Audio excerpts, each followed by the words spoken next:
Ezequiel, capítulo 1, diz assim, os primeiros 4 versículos de Ezequiel, capítulo 1.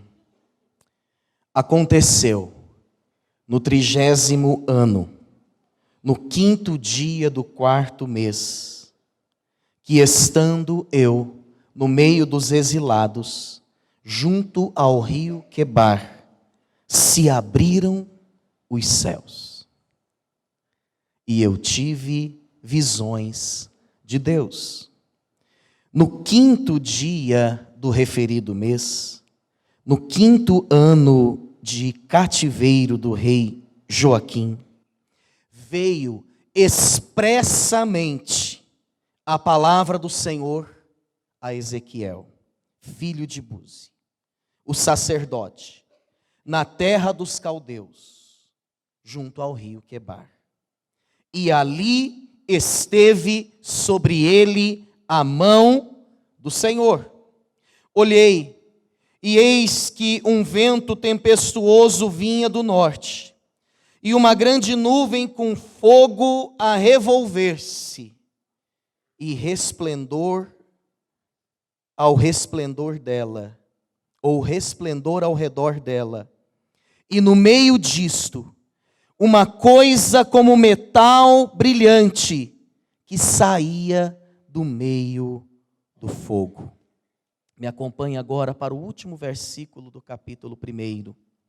Como o aspecto do arco que aparece na nuvem em dia de chuva, assim era o resplendor em redor. Esta era a aparência da glória do Senhor. Vendo isto, caí com o rosto em terra e ouvi a voz de quem me falava. Esta voz me disse: Filho do homem, põe-te em pé, e eu falarei contigo. Então entrou em mim o Espírito quando falava comigo, e me pôs em pé, e ouvi o que me falava. Agora, por gentileza, os últimos versículos do capítulo 2, a partir do verso 8. Tu, ó filho do homem, ouve o que eu te digo. Não te insurjas como a casa rebelde. Abre a tua boca e come o que eu te dou. Então vi, e eis que certa mão se estendia para mim, e nela se achava o rolo de um livro. Estendeu-o diante de mim, e estava escrito por dentro e por fora, e nele estavam escritas lamentações, suspiros e ais. Ainda me disse: Filho do homem, come o que achares, come este rolo, vai e fala à casa de Israel. Então abri a boca, e ele me deu a comer o rolo.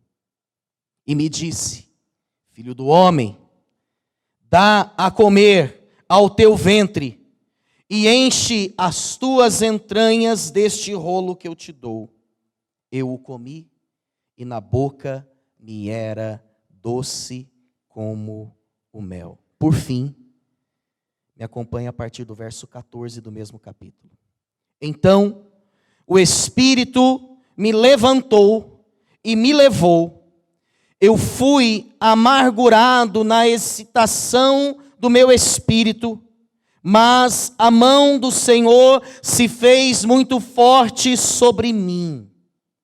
Então fui até Aviv, aos do exílio, que habitavam junto ao rio Quebar, e passei a morar onde eles habitavam. E por 7 dias assentei-me ali, atônito, no meio deles. Findos os 7 dias, veio a palavra do Senhor, dizendo: Filho do homem, eu te dei por atalaia sobre a casa de Israel. Da minha boca ouvirás a palavra e os avisarás da minha parte. Amém? Que Deus continue nos abençoando nesse momento em que vamos ministrar a sua palavra em seu nome. Quando éramos crianças, sonhávamos acordados. Pedaço de papel, alguns lápis coloridos, quem sabe giz de cera, já faziam a nossa imaginação voar. Nós conseguíamos viajar sem sair do lugar. O pouco era muito. Nós sonhávamos em sermos super-heróis. Nós tínhamos sonhos, quem sabe, relacionados até a uma paixão, ali entrando na adolescência. Quantas crianças não se apaixonaram rapidamente por seus professores ou professoras? Sonhávamos, imaginávamos, tínhamos uma mente extremamente fértil, muitos pensamentos ao mesmo tempo, ríamos à toa, tudo parecia belo, fácil, leve. Mas o tempo foi passando e fomos perdendo essa mesma capacidade de imaginação. E uma das questões mais tristes que pode acontecer com uma criança é alguém lhe tolir a capacidade de imaginação. É alguém lhe roubar o sonho, a oportunidade de projetar a sua própria vida, de querer ser exatamente aquilo que quiser, que almejar, sem limites. Por que será que começamos essa mensagem falando sobre a imaginação da infância? Sabe, irmãos e irmãs, olhando para o texto escolhido, mais precisamente para a história de Ezequiel, que representava aqui todo um povo, o povo de Israel. Nós nos deparamos com um drama, um homem e uma nação que perderam a capacidade de imaginação e de sonho. Ezequiel foi exilado, saiu de Jerusalém quando tinha 26 anos. Agora olha aqui, aos 30, ele seria ordenado sacerdote do templo. Alguém que vinha de uma linhagem sacerdotal, tinha o sonho de exercer o seu serviço no templo de Jerusalém.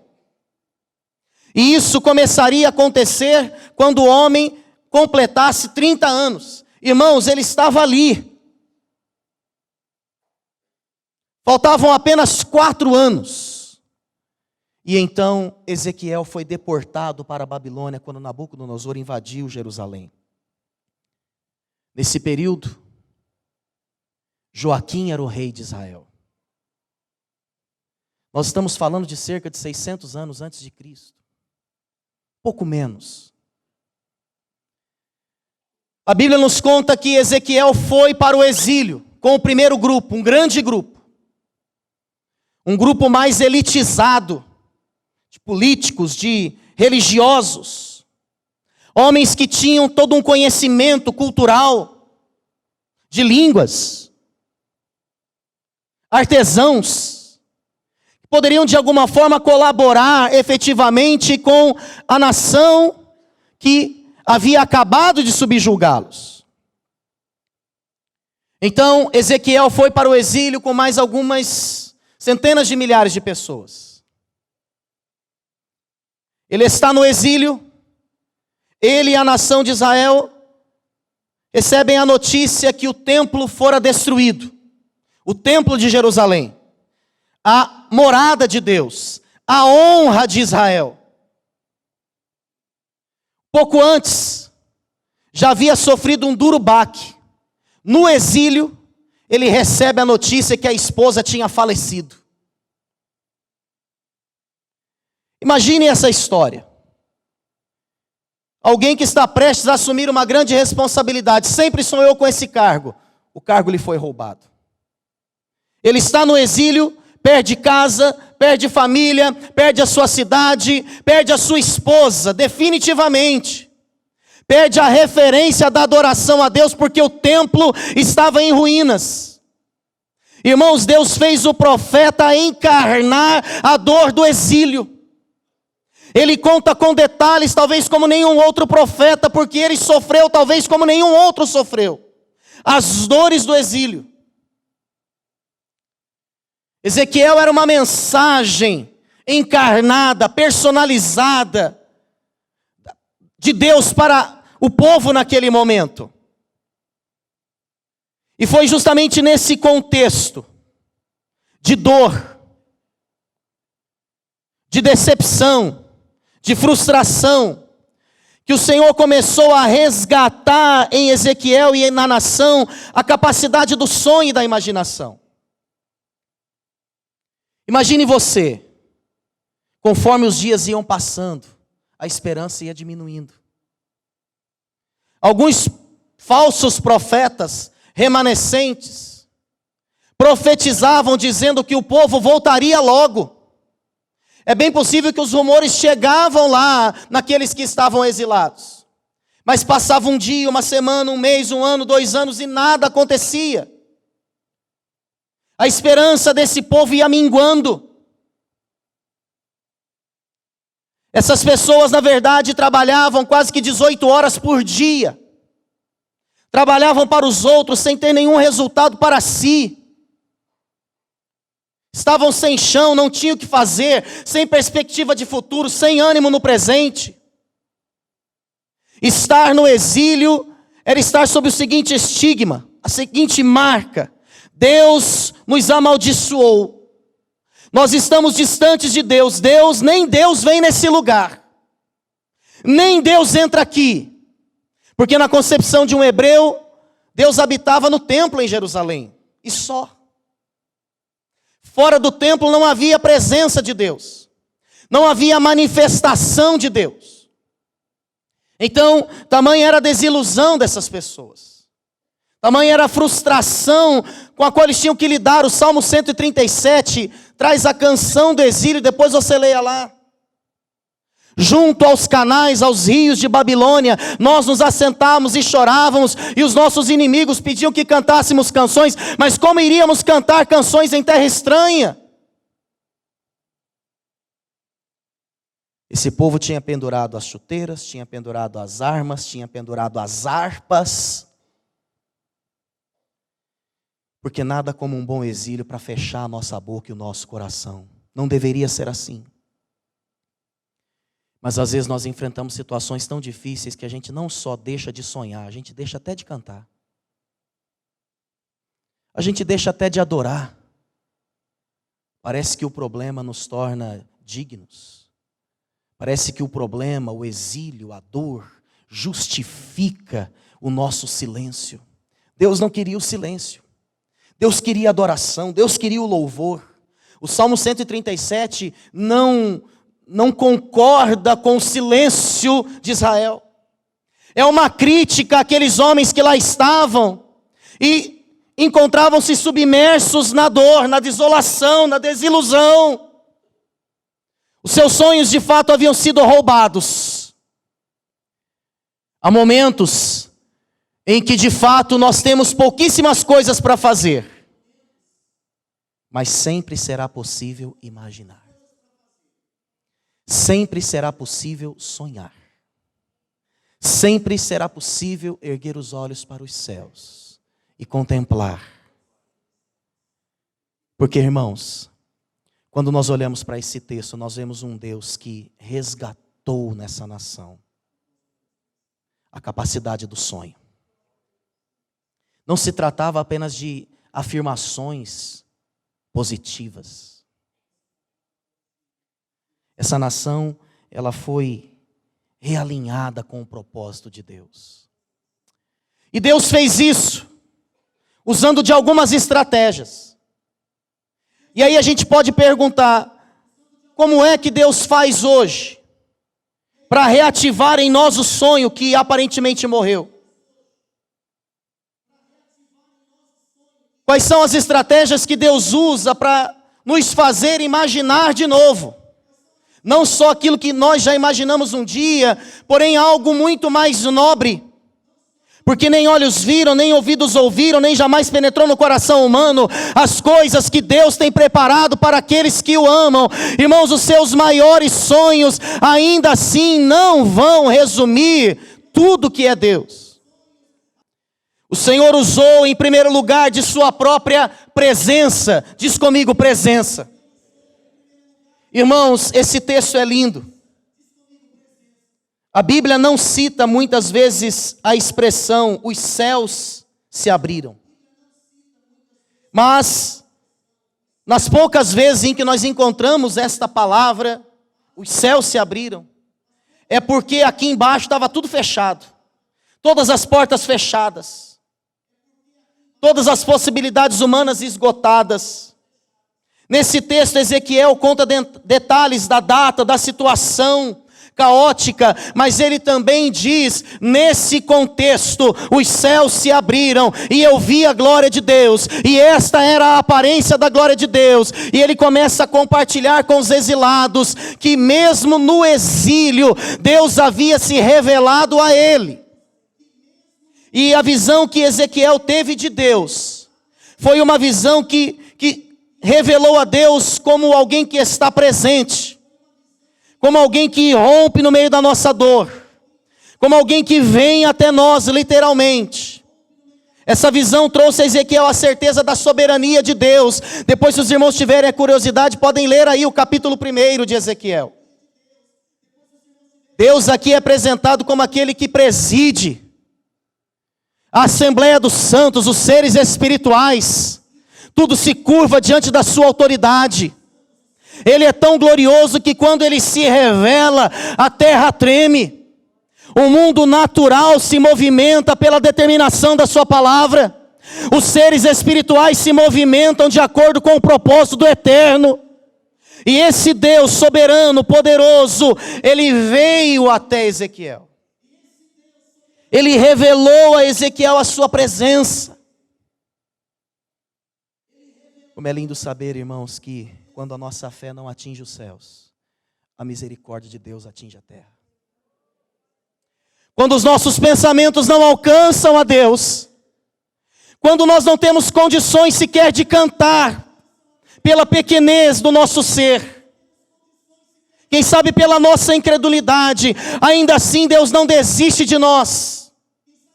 Ainda assim, Ele no seu ousado amor, como nós cantamos, Ele vem em nosso favor, Ele vem para nos resgatar, para nos tirar do nosso próprio exílio de cada dia. Que presença santa e maravilhosa é essa? Deus se revelou a Ezequiel com a sua presença. E essa presença fez com que esse homem e toda uma nação voltassem os olhos para Ele. E essa presença fez com que novamente os sonhos fossem ressuscitados. O problema é que no exílio, nós partimos do princípio que a dor, ela de fato é muito forte. Os problemas são imensos. E então a gente acaba entendendo que é difícil enxergar Deus. É difícil perceber Deus nesse contexto. Esse texto mostra para nós, irmãos, que Deus, Ele abre os céus. Ele revela a sua presença aqui, irmãos. O próprio Deus falou com o profeta. O profeta teve uma experiência profunda com o Espírito de Deus. O Espírito de Deus o toma. O Espírito de Deus o levanta. O Espírito de Deus foi quem descortinou para o profeta toda aquela maravilha. Fez com que o profeta, muito embora estivesse com os pés junto ao rio Quebar, agora alçasse um voo, agora colocasse o seu coração na glória, na eternidade, começasse a contemplar as verdades espirituais que agora passaram a ser muito mais evidentes e mais fortes do que a própria circunstância. Irmãos, nada pode ser tão intenso ou mais intenso para nós do que a presença de Deus. Os nossos exílios precisam ser usados para treinar a nossa vida, a fim de que possamos nos tornar mais sensíveis para perceber Deus.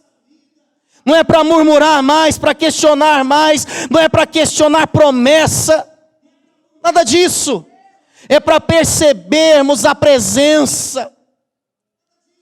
Irmãos, esse povo não foi exilado da presença de Deus. Eu posso dizer que Deus usou o exílio como a sua casa para se revelar àquela nação. Porque na comodidade talvez Deus não tinha espaço. Talvez no conforto, no meio daquele compromisso todo da nação com o pecado, como Deus iria se revelar? Então Deus pega aquela nação, leva para o exílio. As consequências vêm, muito sofrimento, mas Ele diz: eu estou com vocês. Além de revelar a sua presença, gloriosa, majestosa, mas ao mesmo tempo terna, o Senhor usou aqui de uma segunda estratégia. A estratégia da palavra. Presença e palavra. Eu gosto da expressão do capítulo 1, verso 3. Veio expressamente. Veio de uma forma determinante. Veio sem dúvidas. Veio como regra absoluta. Veio falando às entranhas do profeta. Isso aqui foi, de fato, muito forte na vida de Ezequiel, porque Deus, Ele, naquela visão, mostrava um rolo, uma espécie de um papiro, que continha lamentações, suspiros e ais. E Deus então disse ao profeta: come.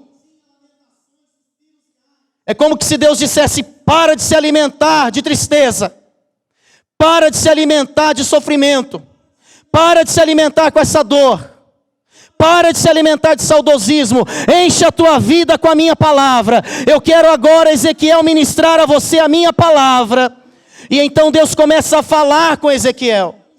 Ezequiel passa a ouvir a voz de Deus no meio da glória. E aqui, irmãos, eu abro um parênteses para dizer: não são as nossas experiências que referendam a palavra, é a palavra que deve referendar uma igreja que vive um avivamento. Aqui Ezequiel, ele foi arrebatado em espírito, mas naquele arrebatamento, meu irmão, ele não inventou moda. Aquele arrebatamento serviu apenas para confirmar a palavra. A Bíblia diz, no capítulo de número 3, que Ezequiel esteve por 7 dias, antes de iniciar as suas declarações proféticas. Ele esteve entre os exilados. O verso 15 diz: eu passei a morar onde eles estavam. Olha aí. E na sequência ele diz: assentei-me ali atônito. Diga comigo, atônito.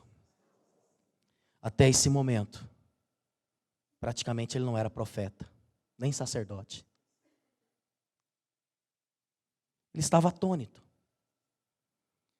A partir do momento em que ele passa a ouvir a palavra de Deus, e a palavra de Deus entra no seu ser, ele começa então a resgatar tudo aquilo que Deus era para a vida dele quando ele estava em Jerusalém, todos os mandamentos, todos os princípios. A Bíblia diz que após esses 7 dias, na condição de atônito, ele recebe uma outra palavra de Deus. Verso 16, fim dos 7 dias veio a minha palavra do Senhor dizendo: filho do homem, eu não te chamei para ser atônito, eu não te chamei para estar atônito, eu te levantei por atalaia, eu te levantei por profeta, e eu quero mostrar a você como as circunstâncias mudam, Ezequiel, quando você começa a declarar sobre o exílio da tua vida a minha palavra. E Ezequiel então passa a ser esse profeta que declara a palavra sem qualquer corrupção. Ele declara fielmente a palavra, independente do feedback da nação, porque o texto diz que essa nação era uma nação de dura serviço. Uma nação que estava com o coração fechado. A Bíblia de Genebra comentando essas experiências de Ezequiel nesse vale, porque aqui Ezequiel, ele está num vale. O verso 22 diz: a mão do Senhor veio sobre mim, e ele me disse: levanta-te e sai para o vale, onde falarei contigo. Este vale praticamente é o mesmo vale para o qual o profeta foi em espírito. O vale de ossos secos, registrado no capítulo 37. A Bíblia de Genebra comenta que, quando Ezequiel está profetizando sobre o vale, Deus está emprestando a ele a autoridade criadora da sua palavra. É como se ali estivesse o próprio Deus dizendo: haja luz, e houve luz. Haja firmamento, e houve firmamento.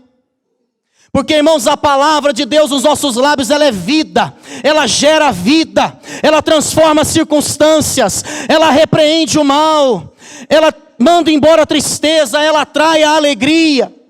A palavra de Deus declarada na vida daquele que crê, meu irmão, tem o poder e a autoridade de transformar os exílios em grandes espaços de vitória. Hoje cedo o pastor Diogo falou aqui com muita propriedade sobre esse amor à palavra, nos desafiando a não lermos a Bíblia apenas tecnicamente, falando da sua experiência, de como o Espírito Santo tem movido, tem gerado paixão, tem gerado esse sentimento de estarmos espantados, perplexos diante da glória de Deus e da sua palavra. Irmão, não há exílio que resista à autoridade da palavra. Está na hora de nós pararmos, deixarmos para trás essa condição de atônitos, porque, irmãos, no Brasil já tem muita gente atônita, vocês concordam? Esses acontecimentos aí nos deixam atônitos mesmo. Precisamos desse primeiro momento, da perplexidade. Sabe aquele momento? Nós estamos ali parados. Meu Deus, o que está acontecendo? É quando cai a ficha. Mas nós temos de avançar. Nós não fomos chamados apenas para estarmos na condição de atônitos. Deus nos formou. Deus nos levantou pelo poder de sua palavra para sermos atalaias. Atalaia é aquele que anuncia, é aquele que declara essa palavra de vida. É aquele que profetiza sob a autoridade do conselho de Deus. A ordem de Deus foi: Ezequiel, enche as tuas entranhas com a minha palavra. Porque se essa palavra estiver dominando o teu ser, quando você abrir a tua boca, essa palavra terá autoridade na vida das pessoas.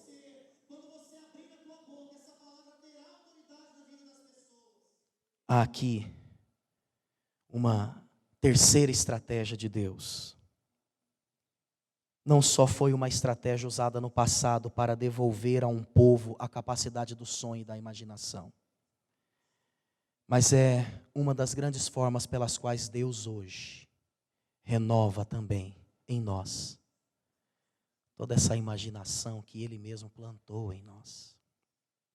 Presença, palavra, promessa.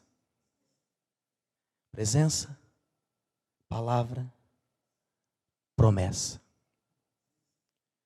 Irmãos, havia promessas sobre a vida do povo de Israel. Essas promessas não seriam anuladas pelos falsos profetas. Essas promessas não cairiam por terra no correr dos anos do exílio. Deus não se esquece daquilo que te prometeu. Meu irmão, talvez tem pessoas que digam: minha vida está um inferno. Nem o inferno é capaz de tirar de sobre uma pessoa aquilo que Deus prometeu para ela.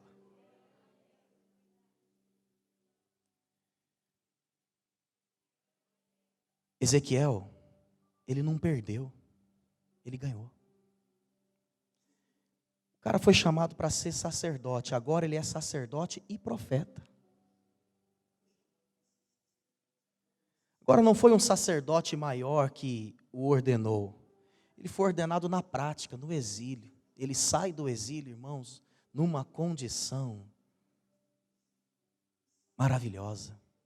Num nível de autoridade espiritual, de intimidade com Deus. As palavras direcionadas ao povo de Israel no exílio, elas vinham com decretos, com alertas, com acusações. Elas vinham com vocação, com despertamento de chamados, mas quando o povo de Israel recebeu lá no exílio a notícia, o templo caiu, Deus permitiu, mas agora Deus começou a intensificar o falar dele. Está difícil, meu irmão, para você? O que já estava ruim piorou? Deixa eu falar. Deus está, a partir desse dia, intensificando o falar dele com você. Deus nos chama para um particular e nos lembra das suas promessas, como Ele fez com os seus servos. Homens de grande calibre tiveram momentos onde desanimaram, perderam a perspectiva das promessas. Isso aconteceu com Abraão. Isso aconteceu com Davi. Isso aconteceu com Ezequiel e aconteceu com a nação. Irmãos, quando nós lemos o livro de Isaías, capítulo 54, nós nos deparamos com uma mensagem maravilhosa de Deus, confirmando a sua promessa. Porque promessa não tem nada a ver com circunstância, promessa não tem nada a ver com o que você vê, promessa não tem nada a ver com o que você está passando, promessa não tem nada a ver com o que você sente, promessa tem a ver com o que Deus já falou da eternidade para você. Isso é promessa. E aí em Isaías 54, Deus diz: canta alegremente. Eles não estavam cantando. Rejubila, exulta, filha de Sião, tu que não deste filhos, mulher estéril. Deus chama Israel ali de estéril. Ele diz: eu estou mudando a tua sorte. E sabe o que Deus disse? Alarga o espaço da tua tenda, estenda o toldo da tua habitação, não em peças, porque transbordarás. Gente, como é que é um povo sem casa, sem espaço, sem teto, sem nada? Agora Deus chega para esse povo e diz assim: ei, nada mudou, não é verdade? É mesmo, Deus, nada mudou. Começa a sonhar aí, no meio desse exílio, começa a sonhar. Nada aparentemente mudou. Começa a profetizar a minha palavra, começa a cantar novamente. Eu continuo sendo digno de louvor, eu continuo sendo digno de adoração. Irmãos, o contexto da nossa dor é maravilhoso para nós demonstrarmos a nossa fé, não nas circunstâncias, mas na promessa, no Deus que prometeu. Assim será a palavra que sair da minha boca, não voltará para mim vazia, sem antes cumprir aquilo para o que a designei. Você tem promessa, meu irmão? Quem tem promessa aqui? Todos. Porque se nós estamos vivos é porque nós temos promessa. Então não é para você deixar que as circunstâncias determinem as coisas na sua vida. Sabe, irmãos, quando nós olhamos para a palavra, nós vemos um Deus que veio até nós na pessoa de Jesus. O Verbo se fez carne, habitou entre nós, armou tenda entre nós, nós vimos a sua glória, nós compartilhamos da sua glória. Quem é Jesus? Ele é a palavra. Ele é o Verbo de Deus, que tudo muda, que tudo transforma. E nele nós temos o sim para cada e para todas as promessas de Deus. Olha aqui, a promessa de Deus na tua vida não depende do teu mérito, não.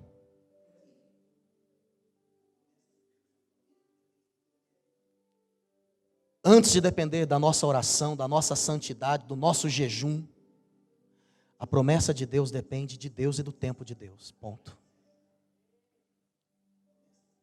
O que nos habilita a recebermos as promessas é a vontade de Deus.